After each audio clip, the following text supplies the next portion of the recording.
Es una de las películas más icónicas e importantes en la historia del cine, considerada una obra maestra y película de culto. Y ya que hemos llegado a octubre, mes del terror, y hemos llegado a más de 500 suscriptores en el canal, llegó el momento de hacer esta retro review sobre una película y es un gran referente para el cine del terror. Hola, ¿qué tal amigos? Yo soy Matt y en esta ocasión voy a dar mi opinión sobre la película El Exorcista.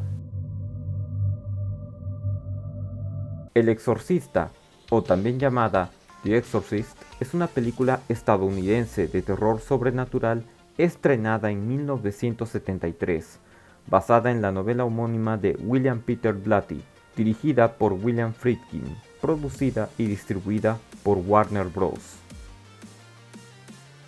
En 1971, el escritor William Peter Blatty publicó su novela El Exorcista, inspirándose en un caso real de exorcismo en los años 40. La novela, pese a los pronósticos positivos, no vendió muchas copias, pero cuando el escritor apareció en el programa de televisión El Show de Dick Cavett, donde habló sobre posesiones demoníacas y la inspiración para su libro, las ventas aumentaron y se convirtió en una de las novelas más vendidas. Blatty quería que se realizara una adaptación de El Exorcista. Ya tenía experiencia haciendo guiones para Hollywood y llegó a un acuerdo con el productor Paul Monash para que la compañía Warner Bros. Compre el guión y realice la película.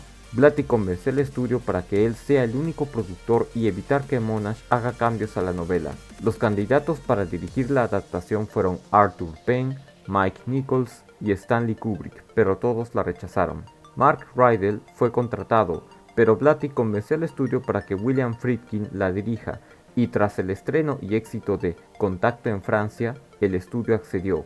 El rodaje inició el 14 de agosto de 1972 y finalizó el 17 de marzo de 1973. Se rodó en lugares como Irak, Washington DC y Nueva York.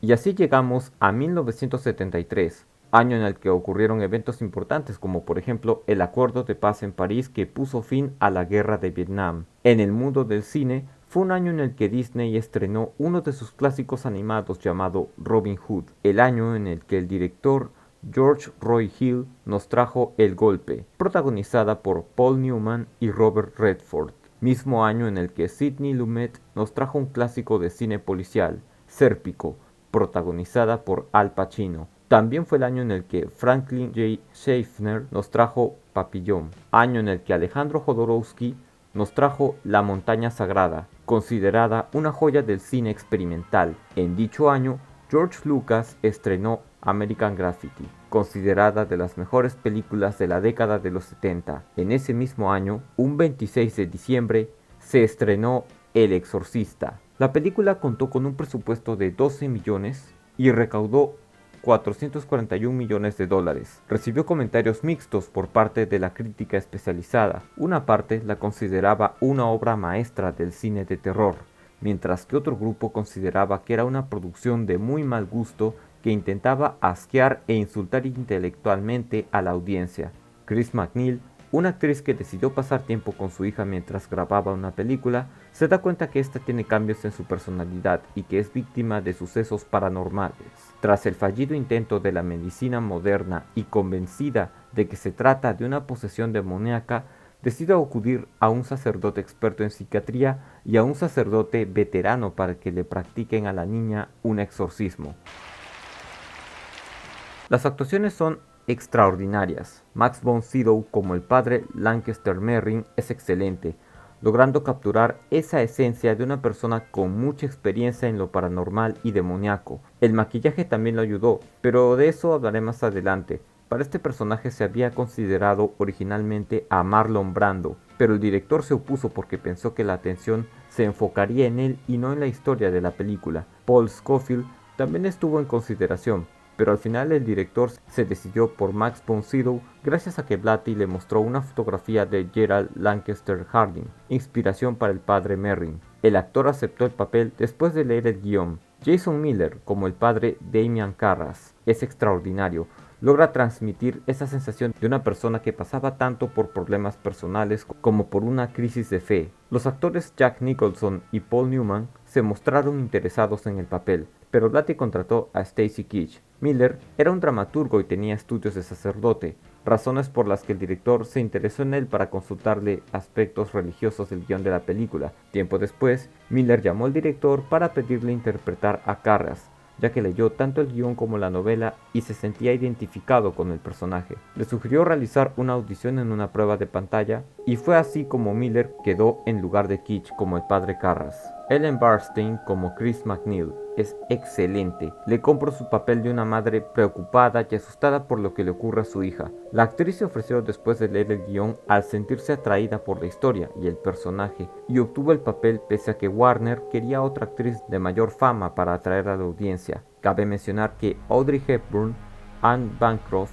y Jane Fonda estuvieron consideradas para interpretar a este personaje, pero no pudieron participar. Linda Blair como Regan sin duda es extraordinaria, el personaje más importante de la película. El estudio no tuvo fácil la tarea de encontrar a una actriz de ese rango de edad que interprete a ese personaje sin sufrir estrés emocional y psicológico. Incluso actrices como Jamie Lee Curtis fueron consideradas para el personaje.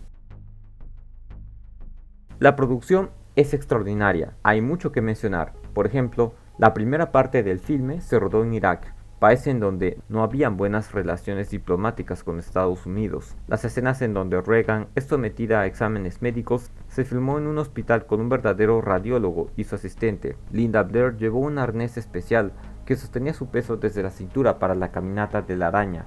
La actriz Mercedes McCambridge fue contratada para los diálogos de Regan en estado de posesión. Para realizar dicha voz, tomaba whisky, consumía huevos crudos y fumaba constantemente durante las horas de grabación, y pidió que la graben en una silla mientras grababa. Un enorme reto, porque ella había sido alcohólica. La respiración del demonio surgió como resultado de su bronquitis crónica. Los gritos del demonio fueron creados con la mezcla de la voz de Mercedes con las de abejas, perros, hámsters y cerdos. El vómito era una mezcla de avena y sopa de guisantes. El rostro del demonio Pazuzu que vemos fue representado por la actriz Eileen Dietz, en ese entonces de 28 años de edad. El director usaba balas de salva para obtener reacciones de sorpresa por parte de los actores. Esto molestó a Jason Miller. También abofeteó fuertemente al actor que interpretaba al padre Dyer, para obtener la reacción emocional que deseaba. A veces el director filmaba escenas una y otra vez. La casa de los MacNeil fue montada dentro de una cámara frigorífica para que se pueda visualizar el vaho de la respiración de los personajes. Eso sin mencionar las lesiones de espalda que sufrieron Blair y Burstyn durante las escenas en las que Regan está moviéndose de la cintura para arriba en la cama y Chris siendo empujada por Regan respectivamente. Otra cosa a mencionar es el maquillaje. Todas las prótesis usadas en Linda Blair para mostrarla en estado de posesión, pero también en el personaje del padre Merrin para mostrarlo como una persona de avanzada edad. En ese entonces el actor tenía alrededor de 44 años. No hay duda de que si bien tuvo sus aspectos muy destacables, la producción también fue algo complicada. La banda sonora. En este punto, el director había contratado a Lalo Schifrin y Bernard Herrmann, pero la música que presentaron no le agradó a Friedkin, tanto que se dice que agarró las grabaciones y las tiró a la calle. Al final, el director usó una mezcla de composiciones clásicas junto a composiciones de Jack Nitzsche, usadas solo en algunas partes de la película, mientras que la melodía clásica de piano Tubular Bells lo tomó de un álbum del músico Mike Oldfield. Para tratarse de una película de terror, maneja varias capas argumentales. Para empezar, el de un drama familiar. Tenemos a Regan, una hija de padres divorciados cuya madre, Chris MacNeil, es actriz. Ambas viven en una casa muy lujosa, se ve que son adineradas. Luego tenemos a Damian Carras, un sacerdote dedicado a la psiquiatría que está experimentando una crisis de fe, pues tiene una madre que está enferma, aparentemente demencia senil, y vive en un barrio de mala muerte. Otra muestra de drama familiar, y podemos ver el contraste entre Carras y dicha familia por la forma en la que viven. También tenemos a otro personaje, el padre Merrin, un sacerdote ya de tercera edad que pasa su tiempo realizando excavaciones en Irak y se topa con una estatua de Pazuzu, el ser maligno que termina poseyendo a Regan. Otra capa argumental es la de los fenómenos paranormales que tenemos, como los ruidos que Chris escucha, la cama de Regan moviéndose, entre muchas otras cosas. ¿Cree que asuste a los niños? A los niños les va a dar pesadillas a los padres. Asimismo, tenemos la pequeña muestra de rodaje de la película en la que Chris está trabajando, porque es una muestra de los Estados Unidos de dicha época, un tanto afectada por el conflicto político, la guerra de Vietnam, la aparición de los hippies. Entonces, los personajes principales vendrían a ser el padre Merrin, el padre Karras, Chris y Regan. A todos estos personajes tan distintos entre sí los une la religión, la temática más predominante en esta película, pues Merrin ya es una persona con bastante experiencia en los exorcismos y en lo paranormal, alguien con una fe inquebrantable. El padre Karras, quien está pasando por una crisis de fe por una situación que siente que ni la religión lo puede ayudar. Creo que para mi gusto se convierte en el personaje más entrañable de la película, porque por mucho que hayamos crecido con una religión, la verdad es que no siempre la practicamos en nuestro día a día, y no es suficiente como para solucionar los problemas diarios a los que nos enfrentamos. Finalmente, Chris y Regan, madre e hija, las cuales no siguen una religión, y a Chris le cuesta trabajo creer que se trata de una posesión demoníaca. Lo importante es que la película hace lo posible por explicar a su manera cómo se dio la posesión. Vemos que Regan le enseña a su madre un tablero de la Ouija. Desde ahí comienza todo, y es increíble que con ese elemento mostrado se haya invocado inconscientemente a un demonio desde Irak a Estados Unidos. Por ahí tenemos una crítica sutil de las tensas relaciones que había entre ambos países. También tenemos una trama policíaca del detective investigando la muerte del director Burke Dennings, amigo de Chris, el cual murió en extrañas circunstancias, pues muere al caer de unas escaleras desde la ventana de la habitación de Regan, y terminó con la cabeza completamente girada, y aunque se desconocen las circunstancias, la película da a entender que Regan poseída fue quien mató al director. Cuando era niño, recuerdo que mis padres vieron esta película por videocassette. Recuerdo que yo solo vi un par de escenas. Una de ellas era de la escena en la que la cama se movía, y recuerdo que me asustó bastante y hasta temía que mi cama comenzara a moverse. A día de hoy, considero que la película tiene secuencias terroríficas, secuencias que en su momento dieron mucho miedo, y considero que la mejor secuencia es en la que Regan se eleva hacia el techo con los brazos extendidos y los padres Merrin y Karras se encuentran rezando y diciendo el poder de Cristo te obliga, porque al ver esta escena es que veo tanto a un personaje experimentado con casos así y a otro no experimentado uniendo fuerzas, siendo este último alguien incluso que trata de vencer el pavor que le ocasiona estar presente en este exorcismo, pues Karras nunca antes había participado en uno, el bien siempre tratando de triunfar sobre el mal.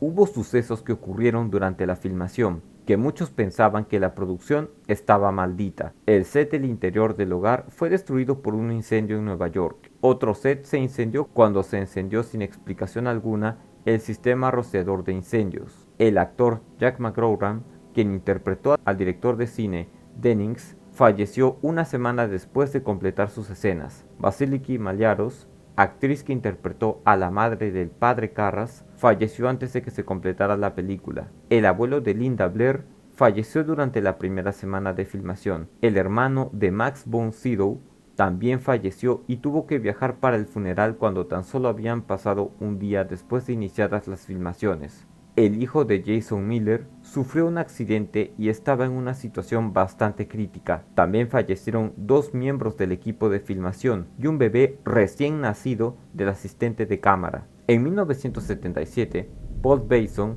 el que interpreta al asistente médico, asesinó a un periodista llamado Addison Berrill y fue condenado 2 años más tarde. Jamás se comprobó si era un asesino en serie. Estos sucesos hicieron que se incremente el presupuesto hasta unos $12 millones aproximadamente. El Exorcista es la obra maestra indiscutible del cine de terror, impactante y fuerte para su época, cargado de grandes actuaciones que mezcla de manera orgánica distintas temáticas como la religión, dramas familiares, conflicto sociopolítico de dicha época y cómo estaba afectada la comunidad estadounidense. Una película que revolucionó el género del terror al introducir elementos de suspenso, terror psicológico y temas sobrenaturales como posesiones satánicas. Asimismo, es una película muy destacable en aspectos técnicos, una excelente dirección, una maravillosa fotografía, con un tema musical que, aunque ausente la mayor parte del tiempo, se ha vuelto muy icónica. En una nota del 1 al 10, yo le doy un 10. La película tuvo varias nominaciones y se llevó varios premios. Se llevó 4 Globos de Oro en las categorías de Mejor Guión, Mejor Actriz de Reparto, Mejor Director y Mejor Película de Drama. En cuanto a los premios Oscar, estuvo nominada a Mejor Película, y a pesar de que lo perdió contra la película El Golpe del director George Roy Hill, se ganó las estatuillas a Mejor Sonido y Mejor Guión Adaptado.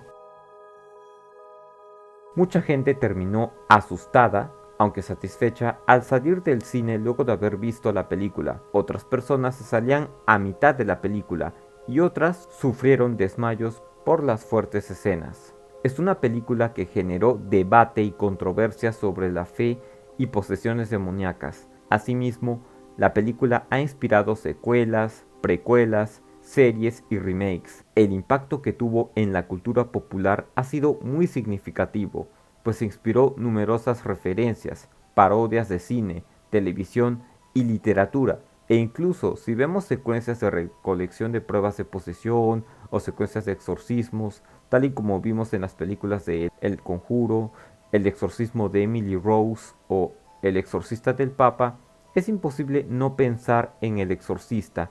Sin duda es un gran referente del cine de terror. Y bueno, esa es toda mi opinión. Muchas gracias por haber visto este video. Espero que les haya gustado. Si desean, comenten qué les pareció la película. Por favor, no olviden darle like al video, suscríbanse, compártanlo con sus amigos. De esa forma, el canal podrá seguir creciendo, y activen la campanita para que les avise cuando suba videos. Síganme en redes sociales y volveré comentando más películas. Mantengan los ojos abiertos. ¡Chao!